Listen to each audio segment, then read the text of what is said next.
শহর কলকাতার বিভিন্ন প্রান্ত জুড়ে ছড়িয়ে রয়েছে অসংখ্য মন্দির। সেগুলির ইতিহাস এবং মাহাত্ম্য অনেকেরই অজানা। শুধু তাই নয়, ওই মন্দিরগুলির মধ্যে এমন কিছু মন্দির রয়েছে যেগুলি সম্পর্কে জানার পর রীতিমতো অবাক হয়ে যান প্রত্যেকেই। বর্তমান প্রতিবেদনেও আজ আমরা ঠিক সেরকমই এক মন্দিরের প্রসঙ্গ উপস্থাপিত করব। মূলত ওই মন্দিরটি বর্তমানে সোশ্যাল মিডিয়া দৌলতে আলোচনার কেন্দ্রবিন্দুতে রয়েছে। কলকাতার জীবন্ত কালী মা শ্যামসুন্দরী। সবচেয়ে উল্লেখযোগ্য বিষয় হলো ওই মন্দিরের মা শ্যামসুন্দরী কলকাতার জীবন্ত কালী হিসেবেও ভক্তমহলে পরিচিত। এমত অবস্থায় আজ আমরা আপনাদের কাছে মা শ্যামসুন্দরীর মন্দির সম্পর্কে কিছু চমকপ্রদ তথ্য উপস্থাপিত করব। প্রথমেই জানিয়ে রাখি, অত্যন্ত জাগ্রত মা শ্যামসুন্দরী মন্দিরটি অবস্থিত রয়েছে রাজাবাজার এবং মানিকতলা ক্রসিংয়ের ঠিক মাঝখানে। একটা গলি দিয়ে কিছুটা গেলেই দেখা যাবে এই মন্দিরটি। কিভাবে মায়ের নাম হলো শ্যামসুন্দরী? প্রধান পূজক ইন্দ্রসেন ভট্টাচার্যের মতে মায়ের নাম শ্যামসুন্দরী হওয়ার পেছনে একজন বিশেষ ভক্ত রয়েছেন বলে জানিয়েছেন। প্রচলিত তথ্য অনুযায়ী মায়ের ওই বিশেষ ভক্ত তার পরিবারের সদস্যের মধ্যে সবথেকে শ্যামবর্ণের ছিলেন, যে কারণে তিনি ছোট থেকেই দুঃখ পেতেন। এদিকে তিনি এক আত্মীয়ের বাড়িতে গিয়ে মা শ্যামসুন্দরীর ছবি দেখতে পেয়ে আত্মীয়ের কাছে জানতে চান ইনি কে। তখন সেই আত্মীয় তাকে জানান ইনি হলেন শ্যামাকালী। তখন ওই ভক্ত অনুভব করেছিলেন যে তাকেও তো সবাই তার গায়ের রঙের জন্যই শ্যামা বলে ডাকেন। তখন তিনি শ্যামসুন্দরীকে নিজের প্রিয়জন বলে মনে করতে থাকেন, আর তখন থেকে মায়ের নাম হয় শ্যামসুন্দরী। এর পাশাপাশি ওই মন্দিরে আরও একটি প্রথা প্রচলিত রয়েছে। সেখানে অমাবস্যার দিনে মায়ের পুজো হয় সম্পূর্ণ অন্ধকারে। মন্দিরে থাকা মায়ের বিগ্রহটির দিকে তাকালেই বোঝা যায় তিনি অত্যন্ত আনন্দে স্মিত হাসি হাসছেন। মূলত 51টি শীতপুজোর পূর্ণাংশরূপে মা ওই মন্দিরে বিরাজমান করছেন, আর সেই কারণেই তিনি জীবন্ত। ভক্তদের ডাকে তিনি প্রত্যক্ষভাবে সাড়া দেন। মন থেকে মায়ের কাছে কিছু চাইলে তাকে তিনি খালি হাতে ফেরান না। এই প্রসঙ্গে জানিয়ে রাখি যে দৈনিক পুজো ছাড়া অমাবস্যা তিথিতে এই মন্দিরে বিশেষ পুজোর আয়োজন করা হয়।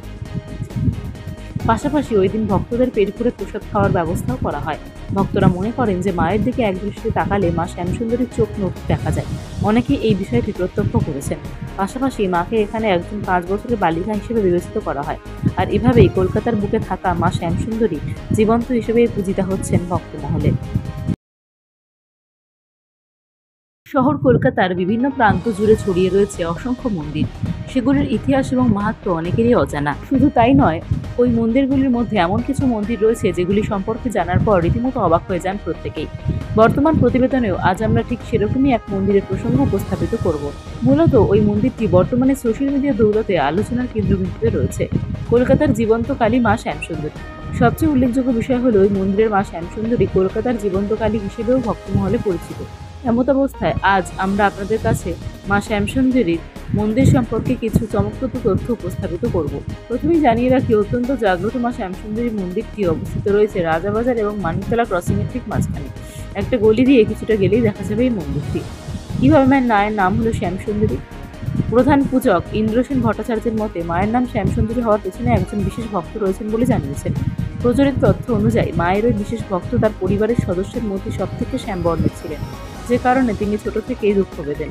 এদিকে তিনি এক আত্মীয়ের বাড়িতে গিয়ে মা শ্যামসুন্দরীর ছবি দেখতে পেয়ে আত্মীয়ের কাছে জানতে চান ইনি কে। তখন সেই আত্মীয় তাকে জানান ইনি হলেন শ্যামাকালী। তখন ওই ভক্ত অনুভব করেছিলেন যে তাকেও তো সবাই তার গায়ের রঙের জন্যই শ্যামা বলে ডাকেন। তখন তিনি শ্যামসুন্দরীকে নিজের প্রিয়জন বলে মনে করতে থাকেন, আর তখন থেকে মায়ের নাম হয় শ্যামসুন্দরী। এর পাশাপাশি ওই মন্দিরে আরও একটি প্রথা প্রচলিত রয়েছে। সেখানে অমাবস্যার দিনে মায়ের পুজো হয় সম্পূর্ণ অন্ধকারে। মন্দিরে থাকা মায়ের বিগ্রহটির দিকে তাকালেই বোঝা যায় তিনি অত্যন্ত আনন্দে স্মিত হাসি হাসছেন। মূলত 51টি শীতপুজোর পূর্ণাংশরূপে মা ওই মন্দিরে বিরাজমান করছেন, আর সেই কারণেই তিনি জীবন্ত। ভক্তদের ডাকে তিনি প্রত্যক্ষভাবে সাড়া দেন। মন থেকে মায়ের কাছে কিছু চাইলে তাকে তিনি খালি হাতে ফেরান না। এই প্রসঙ্গে জানিয়ে রাখি যে দৈনিক পুজো ছাড়া অমাবস্যা তিথিতে এই মন্দিরে বিশেষ পুজোর আয়োজন করা হয়। পাশাপাশি ওই দিন ভক্তদের পেট ভরে প্রসাদ খাওয়ার ব্যবস্থাও করা হয়। ভক্তরা মনে করেন যে মায়ের দিকে একদৃষ্টিতে তাকালে মা শ্যামসুন্দরীর চোখ নড়তে দেখা যায়। অনেকেই এই বিষয়টি প্রত্যক্ষ করেছেন। পাশাপাশি মাকে এখানে একজন 5 বছরের বালিকা হিসেবে বিবেচিত করা হয়। আর এভাবেই কলকাতার বুকে থাকা মা শ্যামসুন্দরী জীবন্ত হিসেবে পূজিতা হচ্ছেন ভক্তমহলে।